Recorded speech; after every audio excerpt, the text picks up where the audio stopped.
నమస్తే, welcome to Sakshi exclusive. Hi friends, Trump మళ్ళీ ఒక కొత్త షాక్ ఇచ్చాడు. ఈసారి అమెరికాలో చదువుకోవాలనుకునే విద్యార్థులకు ఇదో పెద్ద షాక్ అనే చెప్పొచ్చు.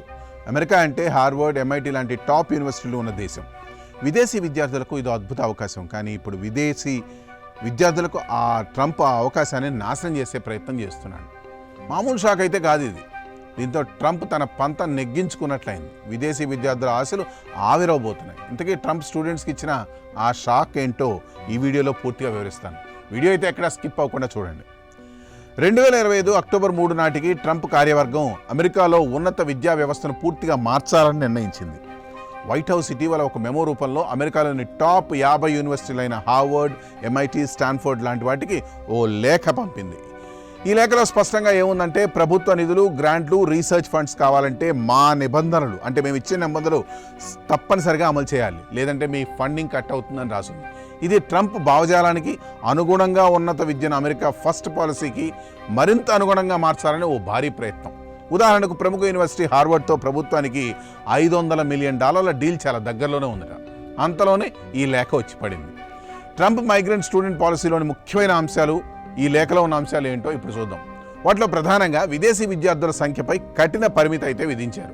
అంటే మొత్తం స్టూడెంట్స్లో విదేశీయులు 15% కంటే ఎక్కువ ఉండకూడదు. అంతేకాకుండా ఒకే దేశం నుండి వచ్చిన విద్యార్థులు 5% కంటే ఎక్కువ కాకూడదు. ఊహించండి, భారత్, చైనా లాంటి దేశాల నుండి వేలాది మంది విద్యార్థులు అమెరికాకి చదువుకోవడానికి వెళ్తుంటారు. ఇది వారి అవకాశాలు దెబ్బతీసినట్టే. అలాగే ఆయా విద్యా సంస్థలకు వచ్చే విదేశీ ఫండింగ్ వివరాలు కూడా బహిర్గతం చేయాలని లేఖలో సూచించారు. ఎవరు డబ్బిస్తున్నారు, ఏ దేశం నుండి, అన్నీ ఓపెన్ చేయాలి. ఇదంతా ట్రాన్స్పరసీ కోసం. అంతేకాదు, అడ్మిషన్ ప్రాసెస్లో డైవర్సిటీ కోటాలు ఆపాలి. జాతి, లింగం, జాతీయత, రాజకీయ భావజాలం, జెండర్ ఐడెంటిటీ, సెక్షువల్ ఓరియంటేషన్, మతం ఏది పరిగణలోకి తీసుకోకూడదు. మెరిట్ బేస్డ్ అడ్మిషన్ మాత్రమే అమలు చేయాలి.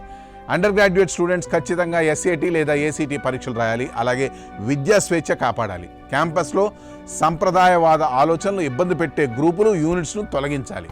రాజకీయ ప్రదర్శనలు, వేధింపులు కూడా ఆపడం లాంటివి, ఇలాంటివి చాలా చేయాలి. ఉద్యోగులు అఫీషియల్ టైంలో పొలిటికల్ యాక్టివిటీలు చేయకూడదు.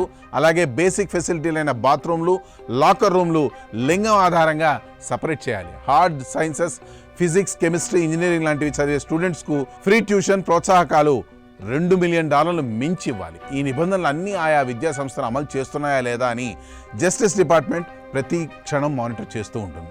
ఒకవేళ ఏదైనా విద్యా సంస్థ నిబంధనలు ఉల్లంఘిస్తే ఉన్న పలానా 2 సంవత్సరాల పాటు ప్రభుత్వ ఫండింగ్ ఆ విద్యా సంస్థకు ఆగిపోతుంది. సరే, ఇప్పుడు ఇవి అమలైతే ఏమవుతుందంటే, అమెరికా యూనివర్సిటీలు ఎక్కువగా ప్రభుత్వ ఫండ్స్ మీద ఆధారపడతాయి. ఈ నిబంధనలు అంగీకరిస్తే విద్యార్థులకు loans, grants, research money, visa, tax అన్నీ వస్తాయి. కానీ రిజెక్ట్ చేస్తే ఫండింగ్ కట్, ఇవన్నీ పోతాయి. ఇది యూనివర్సిటీని ఒత్తిడికి గురి చేస్తుంది. అప్పుడు ఎక్కువగా విదేశీ స్టూడెంట్స్పై ప్రభావం చాలా ఉంటుంది. ప్రతి సంవత్సరం 10 లక్షల మంది విదేశీయులు అమెరికాలో చదువుకుంటున్నారు. వాళ్ళు యూనివర్సిటీలకి $బిలియన్ల ఇస్తారు. అలాగే ఈ స్టూడెంట్స్ గ్రాడ్యుయేట్ అయ్యి H-1B వీసాలు తీసుకొని టెక్ జాబ్స్ చేస్తారు. ఇప్పుడు H-1B ప్రాసెసింగ్పై షట్డౌన్ ఎఫెక్ట్ కూడా వస్తుంది. అందుకే ఇప్పుడు ఇది అమెరికా ఎకానమీకి కూడా చాలా పెద్ద డ్యామేజ్. నిజానికి ఈ పాలసీ వెనక ట్రంప్ ఏం ఆలోచిస్తున్నాడు? అమెరికా ఫస్ట్ అనే నినాదంతో అమెరికన్ స్టూడెంట్స్కు మొదట ప్రాధాన్యం ఇవ్వడానికి ఈ పాలసీని ట్రంప్ తీసుకొచ్చారు. డైవర్సిటీ కోటాలు, రివర్స్ డిస్క్రిమినేషన్ అనే ట్రంప్ ఫీలింగ్. అయితే ఈ ట్రంప్ పాలసీపై క్రిటిక్స్ చెబుతుంది ఏంటంటే, ఇది విద్యా స్వేచ్ఛను దెబ్బతీస్తుంది. క్యాంపస్లు డైవర్స్ కాకుండా కన్జర్వేటివ్ ఐడియాలకు మాత్రమే మారుతాయి. ఇది అమెరికాకు పెద్ద దెబ్బే అని విమర్శిస్తున్నారు.